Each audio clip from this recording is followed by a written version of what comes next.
कृषि र कृषकमा समर्पित एग्रो टाइम्स टिभी। कृषि क्षेत्रमा हुने आमूल परिवर्तनलाई कृषि क्रान्ति भनिन्छ। हाल कृषिमा आत्मनिर्भर हुने आयात प्रतिस्थापन र निर्यात प्रबन्धन पनि कृषि क्रान्तिको एक स्वरूप मान्न सकिन्छ। कृषि क्रान्तिले कृषिजनले वस्तुको उत्पादन तथा उत्पादकतामा वृद्धि हुने, कृषिमा व्यवसायीकरण, आधुनिकीकरण, औद्योगिकीकरण, विविधीकरण र रोजगारमा उल्लेख्य वृद्धि भई आय आर्जनमा वृद्धि हुने, कृषिमा आधारित उद्योगहरू सञ्चालन हुने, खाद्य सुरक्षा तथा खाद्य सम्प्रभुताको ग्यारेन्टी भएको अवस्थालाई जनाउने गर्दछ। हामीले कृषि विज्ञ वासुदेव नाथको सहयोगमा यो रिपोर्ट यसरी तयार पारेका छौँ। विक्रम सम्वत 1861 सालदेखि 2062-63 सालसम्म भएका वीरताहरूको विद्रोह, सुब्बा कृष्णलाल अधिकारीको मकै खेती किसान आन्दोलन, योगमायाका बाणी, बेठ प्रथा उन्मूलन, किसान सङ्घ स्थापना, रौतहटको तमसुक पट्टा आन्दोलन, किसान नेता भीमदत्त पन्तको कि त जोत हलो कि त छोडत हलो, होइन भने अब छैन भलो, ऐतिहासिक किसान आन्दोलन, पुनर्वास र सुकुम्बासी आन्दोलन, नवलपरासी र रूपन्देही आन्दोलन, झापा आन्दोलन, भकारीफोर आन्दोलन, छिङताङ र पेशकर आन्दोलन, किसान आन्दोलन,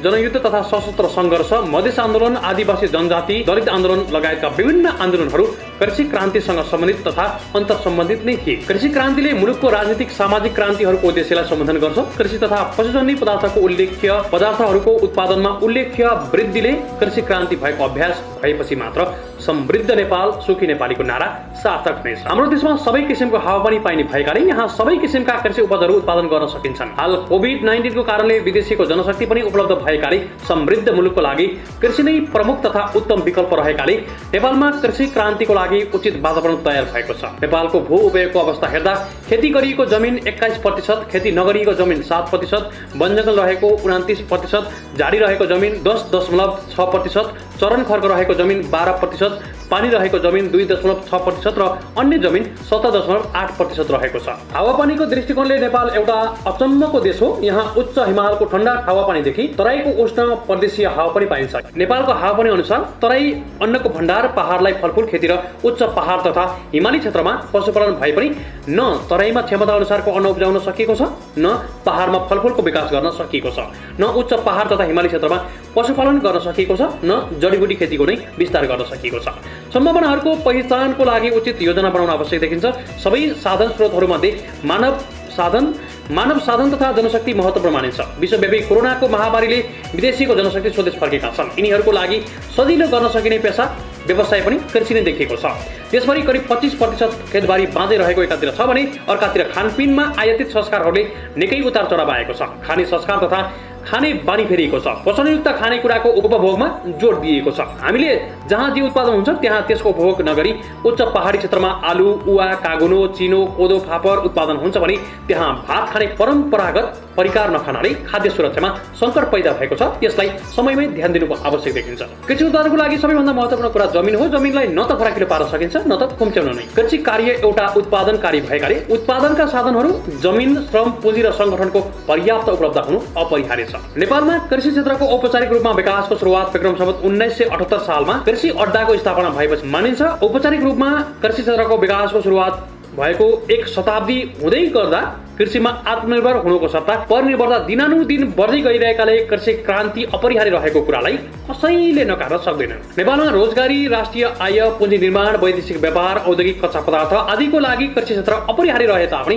यस क्षेत्रको उचित विकास हुन सकेको छैन। नेपालको कृषि तन्त्र पछाडि पर्नुका कारणहरू यस्ता मान्न सकिन्छ। कृषि कर्म गर्ने किसानसँग आवश्यक जमिन नहुनु र कृषि नगर्ने जमिनदारसँग जमिन हुनु, युवा जनशक्ति विदेश पलायन हुनु, विशेषज्ञता हासिल गरेका युवा युवतीहरूले पेसाको रूपमा नलिनु वा उच्च शिक्षा हासिल गरेकाहरूको जागिर खाने र विदेश जाने लक्ष्य हुनु, सिंचाइको सुविधाको कमी, परम्परागत प्रविधि, खेतगोठमा प्राविधिक सेवा उपलब्ध नहुनु, कृषि कर्जाको अभाव, बढ्दो जनसङ्ख्याको चाप, बजारको सुविधाको अभाव, कृषि अनुसन्धानको कमी, भौतिक पूर्वाधारको अभाव, उपलब्ध साधन स्रोतको प्रभावकारी उपयोग नहुनु, उचित सरकारी नीतिको अभाव, उत्पादन लागत उच्च हुनु, उत्पादन सामग्री उपलब्धता पर्याप्त नहुनु, उत्पादित वस्तुले बजारमा उचित मूल्य नपाउनु, सबै उत्पादनहरूको बीमा सुविधा नहुनु, उत्पादनका आधारमा अनुदान उपलब्ध नहुनु आदि मान्न सकिन्छ। नेपाल विश्वकै विविध भौगोलिक बनावट र जैविक विविधताले सम्पन्न मुलुकको रूपमा चिनिन्छ। यहाँका धेरै सम्भावनाहरू मध्ये कृषि विकासको सम्भावनालाई नेपाली आवश्यकतासँग जोडेर अगाडि बढ्नु आजको आवश्यकता हो। समुन्नत राष्ट्र निर्माणको लागि कृषिभित्रको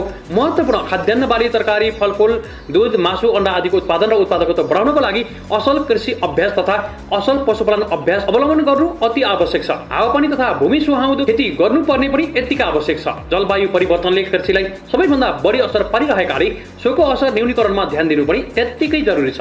आयातित खाने बानीहरूलाई निरुत्साहित गरी परम्परागत खाने बानीहरूको संरक्षण, सम्वर्धन र विकास गरी संस्कृतिको बिक्री गर्न सक्नुपर्छ। यसले कृषि पर्यटनलाई टेवा पुर्याउँदै आय आर्जनमा वृद्धि हुनुका साथै रोजगारीका अवसरहरूमा समेत वृद्धि गर्न सकिन्छ। कृषि उत्पादनको लागि सबैभन्दा महत्त्वपूर्ण कुरा जमिन हो। यसकारण जोतहालाई जमिन उपलब्ध गराउने तथा जमिनको हकबन्दी पुनरावलोकन गरी हकबन्दी भन्दा बढी जमिनलाई भूमि बैंकमा जम्मा गरी कृषि कर्म गर्नेहरूलाई लिजमा दिने वा सम्पूर्ण जमिन राष्ट्रियकरण गरेर तत्कालै सामूहिक खेती गरेर वा सार्वजनिक जमिन कृषकहरूलाई वितरण गरेर बहुआयामिक खेती सुरु गरी उत्पादकतामा वृद्धि गर्न सकिन्छ। किसानहरूको कृषि कर्म गरी बचतको सुनिश्चित गर्न सकिन्छ। हाल सरकारले जमिन बाँझो राख्नेलाई जरिवाना लाग्ने नीति अगाडि सारेको छ। यो कार्यान्वयनमा आउन सकेमा पनि जमिनको उपयोग बढेर जरिवाना असुल गर्न सकिने सम्भावना रहेको छ।